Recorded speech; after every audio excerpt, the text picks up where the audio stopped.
Assalamualaikum warahmatullahi wabarakatuh. Yang terhormat Ibu Vita Mailani SPD MSc selaku dosen pembimbing mata kuliah Biofisika serta teman-teman yang saya banggakan. Puji beserta syukur marilah kita panjatkan kehadirat Allah Subhanahu wa taala dan selawat beserta salam semoga tetap tercurah limpahkan kepada Nabi Muhammad SAW. Adapun topik yang akan kita bahas yaitu mengenai kompleksitas dan stabilitas dalam sistem nonlinear.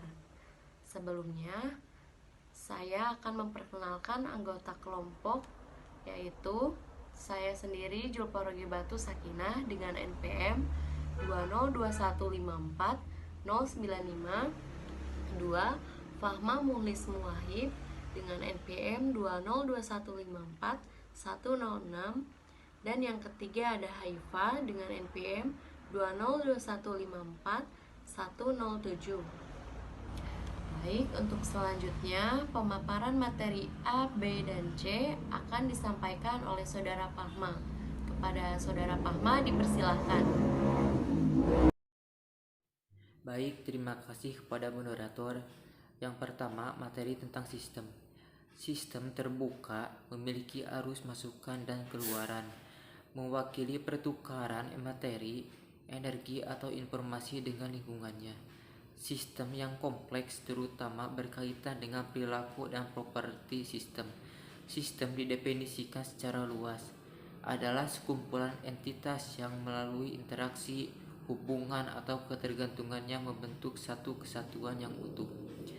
Itu selalu didefinisikan dalam halnya batas, yang menentukan entitas yang atau bukan bagian dari sistem.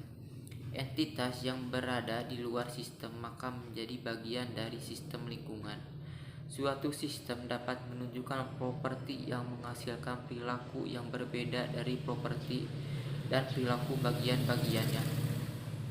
Properti dan perilaku seluruh sistem atau global ini adalah karakteristik dari bagaimana sistem berinteraksi dengan atau muncul di lingkungannya, atau bagaimana bagian-bagiannya berperilaku, atau katakanlah sebagai respon terhadap rangsangan eksternal berdasarkan keberadaan di dalam sistem. Yang kedua, materi tentang umpan balik negatif dan metabolisme kontrol.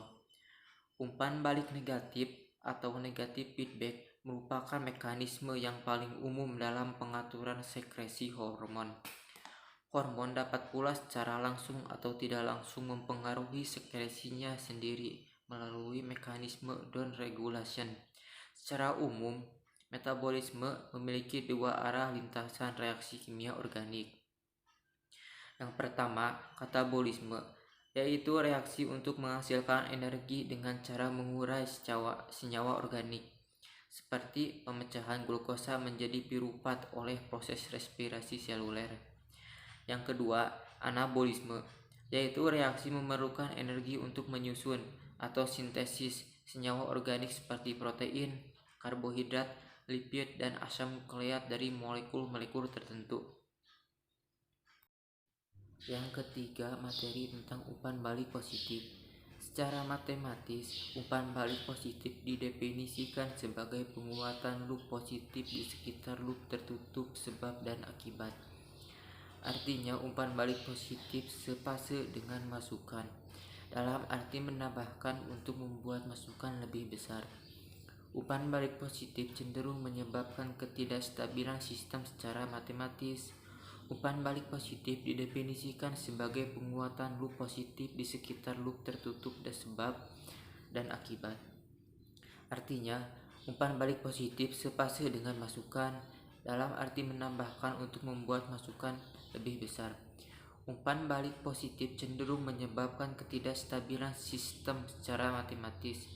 Umpan balik positif didefinisikan sebagai penguatan loop positif di sekitar loop tertutup sebab dan akibat. Artinya, umpan balik positif sepase dengan masukan, dalam arti menambahkan untuk membuat masukan lebih besar. Umpan balik positif cenderung menyebabkan ketidakstabilan sistem. Sekian presentasi dari saya. Saya kembalikan lagi kepada moderator. Terima kasih kepada Saudara Pahma yang telah memaparkan materi A, B, dan C. Untuk selanjutnya materi D, E, F akan disampaikan oleh Saudari Haifa. Kepada Saudari Haifa dipersilahkan. Baik, terima kasih kepada moderator yang telah mempersilahkan saya untuk membacakan materi selanjutnya. Materi selanjutnya yaitu model stabilitas. Model stabilitas adalah alat asli untuk menggambarkan, memahami, dan memodelkan pembentukan pola oleh organisasi mandiri. Prosedur tipikal adalah mulai mempertimbangkan keseimbangan sistem di mana polanya tidak ada, misalnya alas datar dalam kasus riak. Poin kuncinya adalah bahwa fluktuasi kecil atau ketidakteraturan selalu ada. Alas datar yang sempurna atau arus searah, seragam, dan stabil tidak ada. Kemudian, jika kesetimbangan stabil, setiap gangguan kecil awal dari kesetimbangan akan menghilangkan seiring waktu.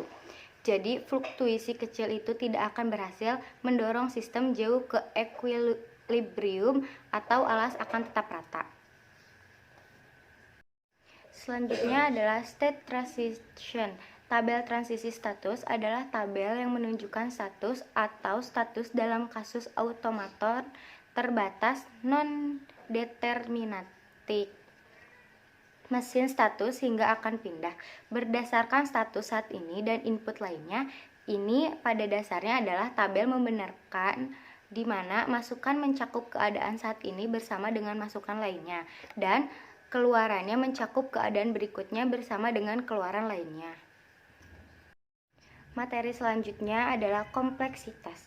Sistem menunjukkan kompleksitas berarti bahwa perilakunya tidak dapat dengan mudah disimpulkan dari propertinya. Setiap pendekatan pemodelan yang mengabaikan kesulitan tersebut atau mencirikannya sebagai noise, kemudian akan selalu menghasilkan model yang tidak akurat atau tidak berguna. Belum ada teori umum yang sepenuhnya tentang sistem kompleks yang muncul untuk mengatasi masalah ini, sehingga penelitian harus menyelesaikan dalam konteks domain tertentu. Sekian materi dari saya kembalikan ke moderator. Terima kasih kepada Saudari Haifa yang telah memaparkan materi DEF. Untuk selanjutnya materi G akan disampaikan oleh saya sendiri. G, non-linear. Non-linear menggambarkan sistem di mana perubahan ukuran masukan tidak menghasilkan perubahan ukuran keluaran yang proporsional untuk perubahan input tertentu. Sistem seperti itu dapat menghasilkan perubahan output yang jauh lebih besar atau kurang dari proporsional, atau bahkan tidak ada output sama sekali, tergantung pada status sistem saat ini atau nilai parameternya. Sekian presentasi dari kelompok kami. Maaf bila ada kekurangan. Wassalamualaikum warahmatullahi wabarakatuh.